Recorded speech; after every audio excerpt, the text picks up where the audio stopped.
मकर और क्रौंच व्यूह का निर्माण। संजय ने कहा, राजन, जब कौरव पांडव विश्राम कर चुके और रात्रि व्यतीत हो गई तो पुनः सबके सब युद्ध के लिए निकले। तब राजा युधिष्ठिर ने धृष्टद्युम्न से कहा, महाबाहो, आज तुम शत्रुओं का नाश करने के लिए मकर व्यूह की रचना करो। उनकी आज्ञा पाकर महारथी धृष्टद्युम्न ने समस्त रथियों को व्यूहाकार खड़े होने की आज्ञा दी। राजा द्रुपद और अर्जुन व्यूह के शिरोभाग में स्थित हुए। नकुल और सहदेव दोनों नेत्रों के स्थान पर खड़े हुए। महाबली भीमसेन मुख्य स्थान में थे। अभिमन्यु, द्रौपदी के 5 पुत्र घटोत्कच, सात्विकी और धर्मराज युधिष्ठिर ये व्यूह के कंठ भाग में स्थित हुए। बहुत बड़ी सेना के साथ सेनापति विराट और धृष्टद्युम्न उसके पृष्ठ भाग में खड़े हुए। कैकई देशीय 5 राजकुमार व्यूह के वाम भाग में तथा धृष्टकेतु और चेकितान दक्षिण भाग में स्थित होकर व्यूह की रक्षा कर रहे थे। कुंती भोज और शतानिक पैर के स्थान में थे। सोमकों के साथ शिखंडी और इरावान उस मकर के पुच्छ भाग में खड़े हुए। इस प्रकार व्यूह रचना करके पांडव लोग सूर्योदय के समय कवच आदि से सुसज्जित हो युद्ध के लिए तैयार हो गए और हाथी, घोड़े, रथ तथा पैदल योद्धाओं के साथ कौरवों के सामने आ डटे।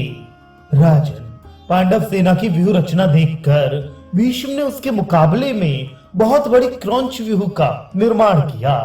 उसकी चोंच के स्थान पर महान धनुर्धर द्रोणाचार्य सुशोभित हुए। अश्वत्थामा और कृपाचार्य उसके नेत्र स्थान में थे। कंभोज और बाहिकों के साथ कृतवर्मा व्यूह के शिरोभाग में स्थित हुआ। शूरसेन और अनेकों राजाओं के साथ दुर्योधन कंठ स्थान में थे। मद्र, सौवीर तथा केकयों के साथ प्राग्ज्योतिषपुर का राजा छाती के स्थान पर खड़ा हुआ। अपनी सेना सहित सुशर्मा व्यूह के वाम भाग में और तुषार, यवन तथा शब्देशीय योद्धा चुचुपों को साथ लेकर दक्षिण भाग में खड़े हुए। श्रुतायु, शतायु और भूरिश्रवा ये उस व्यूह की जंघाओं के स्थान में थी। इस प्रकार व्यूह निर्माण हो जाने पर सूर्योदय के पश्चात दोनों सेनाओं में युद्ध आरंभ हो गया। कुंती नंदन भीमसेन ने द्रोणाचार्य की सेना पर धावा किया। द्रोणाचार्य उन्हें देखते ही क्रोध में भर गए और लोहे के बने हुए 9 बाणों से उन्होंने भीमसेन के मर्म स्थल में आघात किया। उनकी करारी चोट खाकर भीमसेन ने आचार्य के सारथी को यमलोक भेज दिया। सारथी के मरने पर द्रोणाचार्य ने स्वयं ही घोड़ों की बागडोर संभाली और जैसे आग रुई की ढेरी को जलाती है उसी प्रकार वे पांडव सेना का विध्वंस करने लगे। एक ओर से भीष्म ने भी मारना शुरू किया। उन दोनों की मार पड़ने से संजय और कैकई वीर भाग चले। इस प्रकार भीमसेन तथा अर्जुन ने भी आपकी सेना का संहार आरंभ किया। उनके प्रहार से क्षत विक्षत हो कौरव पक्षीय योद्धा मूर्छित होने लगे। दोनों दलों के व्यूह टूट गए और उभय पक्ष के योद्धाओं का परस्पर घोलमेल सा हो गया। धृतराष्ट्र ने कहा, संजय, हमारी सेना में अनेकों घोड़े हैं, अनेकों प्रकार के योद्धा हैं और शास्त्रीय रीति से उसके व्यूह का निर्माण भी हुआ है। हमारे सैनिक अत्यंत प्रसन्न और हमारे इच्छानुसार चलने वाले हैं। वे नम्र हैं, उनमें किसी भी प्रकार का दुर्व्यसन नहीं है। साथ ही हमारी सेना में न अत्यंत बूढ़े लोग हैं और न बालक ही। बहुत मोटे और बहुत दुर्बल लोग भी नहीं हैं। सभी काम करने में फुर्तीले और निरोग हैं। वे कवच और अस्त्र शस्त्रों से सुसज्जित हैं। शस्त्रों का संग्रह भी उनके पास पर्याप्त है। प्रायः सभी तलवार चलाने, कुश्ती लड़ने और गदा युद्ध करने में प्रवीण हैं। प्रास, रिष्टि, तोमर, परिघ, भिंदीपाल, शक्ति और मूसल आदि शस्त्रों का संचालन भी अच्छी तरह जानते हैं। इनकी रक्षा का भार उन क्षत्रियों के हाथ में है जो संसार भर में सम्मान की दृष्टि से देखे जाते हैं। वे स्वेच्छा से ही अपने सेवकों सहित हमारी सहायता करने आए हैं। द्रोणाचार्य, भीष्म, कृतवर्मा कृपाचार्य, दुशासन, जयद्रथ, भगदत्त, विकर्ण, अश्वत्थामा, शकुनी और वाहिक आदि महान वीरों से हमारी सेना सुरक्षित है। तो भी यदि वे मारी जा रही है तो इसमें हम लोगों का पुरातन प्रारब्ध ही कारण है। पहले के मनुष्यों अथवा प्राचीन ऋषियों ने भी युद्ध का इतना बड़ा उद्योग कभी नहीं देखा होगा। विदुर जी मुझसे नित्य ही हित की और लाभ की बातें कहा करते थे, किंतु मूर्ख दुर्योधन ने उन्हें नहीं माना। वे सर्वज्ञ हैं, उनकी बुद्धि में आज का ये परिणाम अवश्य आया होगा, तभी तो उन्होंने मना किया था। अथवा किसी का दोष नहीं, ऐसी ही होनहार थी।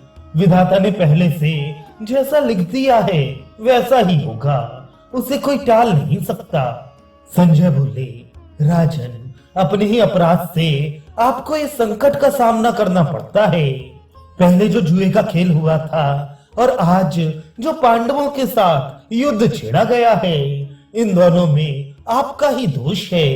इस लोक में या परलोक में मनुष्य को अपना किया हुआ कर्म स्वयं ही भोगना पड़ता है। आपको भी ये कर्मानुसार उचित ही फल मिला है। इस महान संकट को धैर्य पूर्वक सहन कीजिए और युद्ध का शेष वृतांत सावधान होकर सुनिए। भीमसेन तीखे बाणों से आपकी महासेना का व्यू तोड़कर दुर्योधन के भाइयों के पास जा पहुंचे।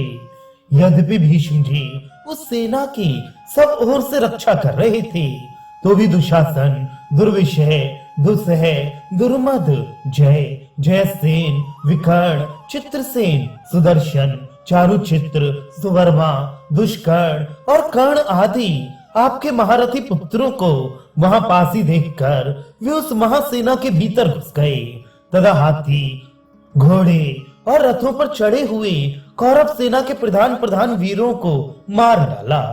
कौरव उन्हें पकड़ना चाहते थे। उनका ये निश्चय भीमसेन को मालूम हो गया।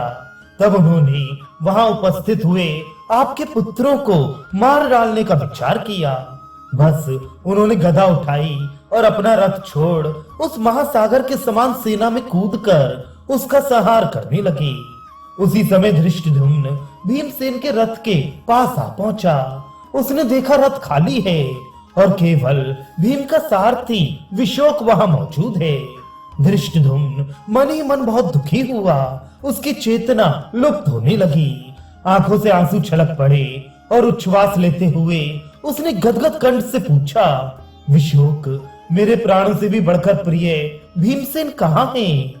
विशोक ने हाथ जोड़कर कहा, मुझे यहीं खड़ा करके वे सैन्य सागर में घुसे हैं। जाते समय इतना ही कहा था, सूत, तुम थोड़ी देर तक घोड़ों को रोक कर यहाँ ही मेरी प्रतीक्षा करो। ये लोग जो मेरा वध करने को तैयार हैं, इन्हें मैं अभी मारे डालता हूँ। तदनंतर भीमसेन को संपूर्ण सेना के भीतर गदा लिए दौड़ते देख धृष्टद्युम्न को बड़ी प्रसन्नता हुई। उसने विशोक से कहा, महाबली भीमसेन मेरे सखा और संबंधी हैं। मेरा उन पर प्रेम है और उनका मुझ पर, इसलिए जहां वे गए हैं वहां ही मैं भी जाता हूँ। ये कहकर धृष्टद्युम्न चल दिया और भीमसेन ने गदा से हाथियों को कुचलकर जो मार्ग बना दिया था, उसी से वह भी सेना के भीतर जा घुसा।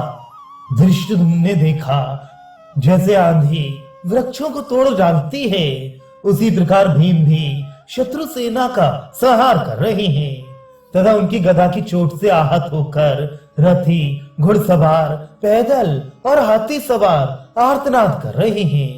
तत्पश्चात उनके पास पहुंचकर धृष्टद्युम्न ने उन्हें अपने रथ पर बिठा लिया और छाती से लगाकर आश्वासन दिया। तब आपके पुत्र धृष्टद्युम्न पर बाणों की वर्षा करने लगे। धृष्टद्युम्न अद्भुत प्रकार से युद्ध करने वाला था। शत्रुओं की बाण वर्षा से उसे तनिक भी व्यथा नहीं हुई। उसने सभी योद्धाओं को अपने बाणों से बींध डाला।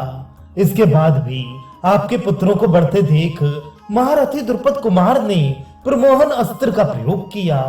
उसके प्रभाव से वे सभी नरवीर मूर्छित हो गए। द्रोणाचार्य ने जब ये समाचार सुना तो शीघ्र ही उस स्थान पर आए। देखा तो भीमसेन और धृष्टद्युम्न रण में विचर रहे हैं और आपके सभी पुत्र अचेत पड़े हुए हैं। तब आचार्य ने प्रज्ञास्त्र का प्रयोग करके मोहनास्त्र का निवारण किया। इससे उनमें पुनः प्राण शक्ति आ गई और वे महारथी उठकर भीम और धृष्टद्युम्न के सामने पुनः युद्ध के लिए जा डटे। इधर राजा युधिष्ठिर ने अपने सैनिकों को बुलाकर कहा, अभिमन्यु आदि 12 महारथी वीर कवच आदि से सुसज्जित होकर अपनी शक्ति भर प्रयत्न करके भीम और धृष्टद्युम्न के पास जाएं और उनका समाचार जानें। मेरा मन उनके लिए संदेह में पड़ा हुआ है। युधिष्ठिर की आज्ञा सुनकर सभी पराक्रमी योद्धा बहुत अच्छा कहकर चल दिए। उस समय दोपहर हो चुका था। धृष्टकेतु द्रौपदी के पुत्र तथा कैकई देशीय वीर अभिमन्यु का आगे करके बड़ी भारी सेना के साथ चले। उन्होंने सूचीमुख नामक व्यूह बनाकर कौरव सेना का भेदन किया और भीतर चले गए। कौरव योद्धाओं को भीमसेन और धृष्टद्युम्न ने पहले से ही भयभीत तथा मूर्छित कर रखा था, इसलिए वे इन लोगों को रोकने में समर्थ न हुए। भीमसेन और धृष्टद्युम्न ने जब अभिमन्यु आदि वीरों को अपने पास आया देखा तो वे बहुत प्रसन्न हुए और बड़े उत्साह से आपकी सेना का संहार करने लगे। इतने में द्रुपद कुमार ने अपने गुरु द्रोणाचार्य को सहसा वहां आते देखा। तब उसने आपके पुत्रों को मारने का विचार त्याग दिया और भीमसेन को कैकेयी के रथ में बिठाकर अस्त्रों के पारगामी द्रोणाचार्य पर धावा किया। उसे अपनी ओर आते देख आचार्य ने एक बाण मारकर उसका धनुष काट दिया और 4 बाणों से उसके 4 घोड़ों को मारकर सारथी को भी यमराज के घर भेज दिया। तब महाबाहु धृष्टद्युम्न उस रथ से कूदकर अभिमन्यु के रथ पर जा बैठा। उस समय पांडव सेना कांप उठी। आचार्य द्रोण ने अपने तीखे बाणों से मारकर उसे क्षुब्ध कर दिया।